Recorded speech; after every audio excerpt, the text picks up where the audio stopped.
तर आपण चाललो आहोत आता श्री क्षेत्र कुणकेश्वर येथे.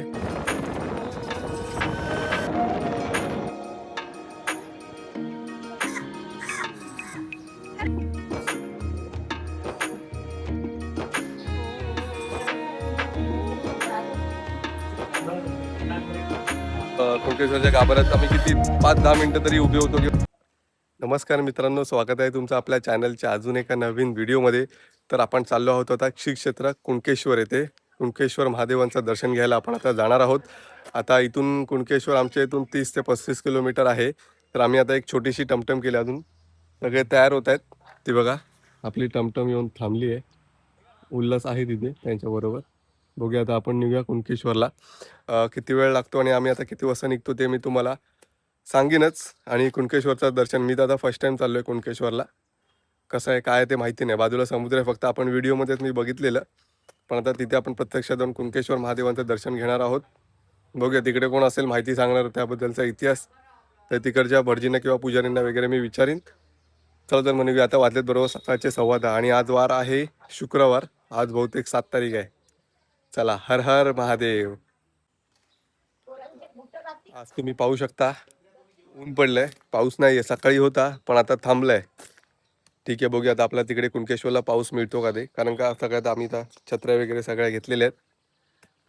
चला म्हणजे निघालोय. काकी, आई, कुठे चाललोय आपण? कुणकेश्वर. कुणकेश्वर. चला, बाकी टमटम मध्ये बसलेत. नंदू का, चला.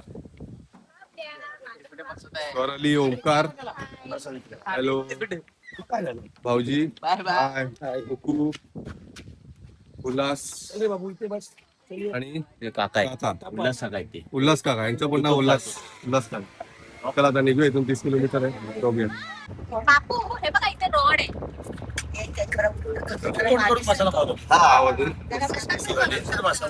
निघालोय.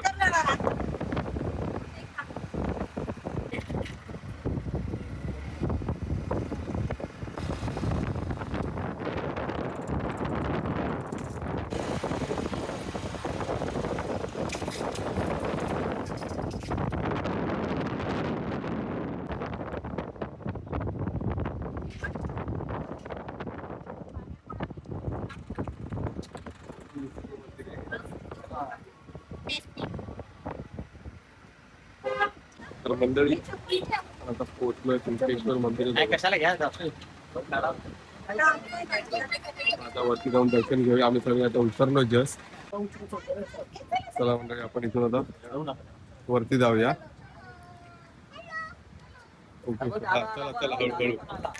कुणकेश्वर पहिल्यांदा आलोय. मस्त परिसर आहे, छोटीशी पिंड आहे.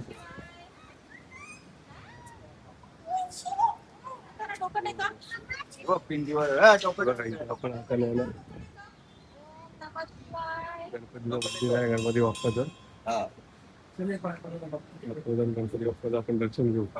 चला, देव गणपती मंदिर. गणपती बाप्पा.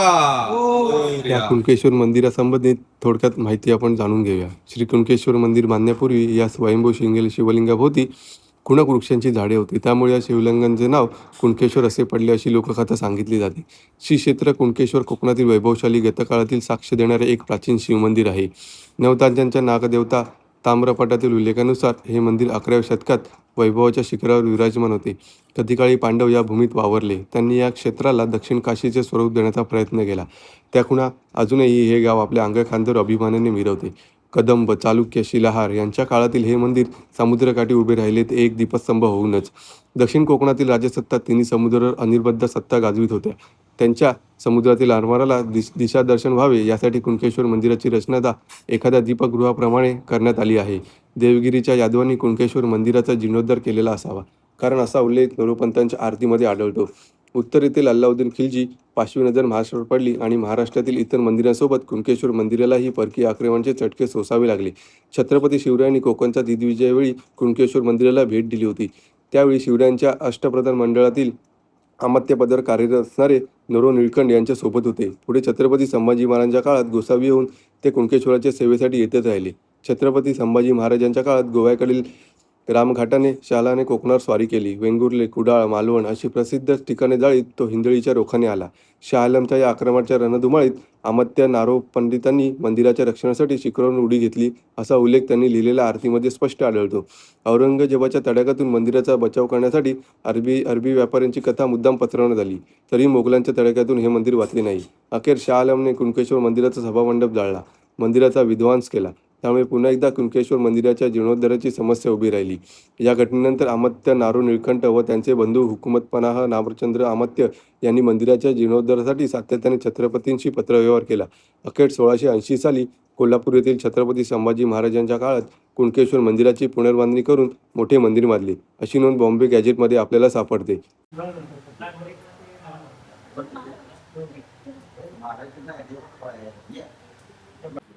तिथे दर्शन करून आल्यावर तिथे आपल्याला भस्म लावायला का आम्ही सगळ्यांनी लावलेलं आहे भस्म. दर्शन कसं झालं? मस्त एक नंबर. दर्शन छान झालं दर्शन. काहीच गर्दी नाहीये, पाहू शकता तुम्ही. तर आपण आता कुणकेश्वर देवांचं दर्शन घेऊन आल्यावर इथे देवी योगेश्वरी मातेचं मंदिर आहे. आपण जाऊन दर्शन घेऊया.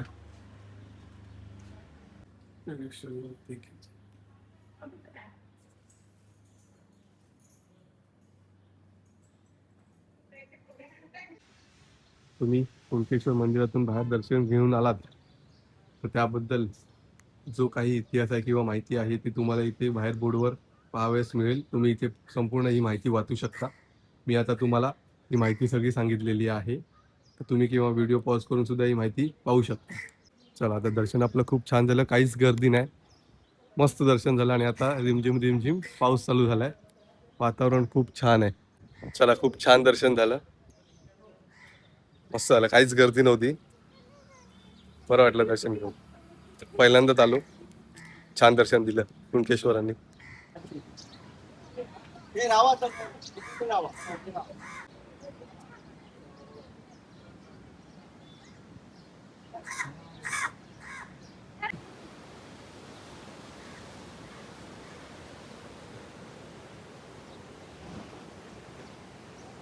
मंडळी, कुणकेश्वर महादेवांचं खूप छान दर्शन झालं आणि त्याबद्दलची माहिती पण तुम्ही ऐकली असेल. आम्ही आलो तेव्हा काहीच गर्दी नव्हती, आहे ना भाऊजी? खूप छान दर्शन झालं. आम्ही त्यांच्या गाभाऱ्यात, कुणकेश्वरच्या गाभाऱ्यात आम्ही किती 5-10 मिनिटं तरी उभे होतो किंवा बाहेर बसलेलो, काहीच गर्दी नव्हती, खूप छान दर्शन झालं. चला तर मग मंडळी, हा कुणकेश्वर महादेव मंदिराच्या दर्शनाचा ब्लॉग मी इथे थांबवतो. हा व्हिडिओ माझा आवडला असेल तर आपल्या व्हिडिओला लाईक करा, माझ्या चॅनलला सबस्क्राईब करा आणि तुमच्या मित्रमंडळींना शेअर करा. भेटूया पुढच्या व्हिडिओमध्ये, तोपर्यंत बाय बाय.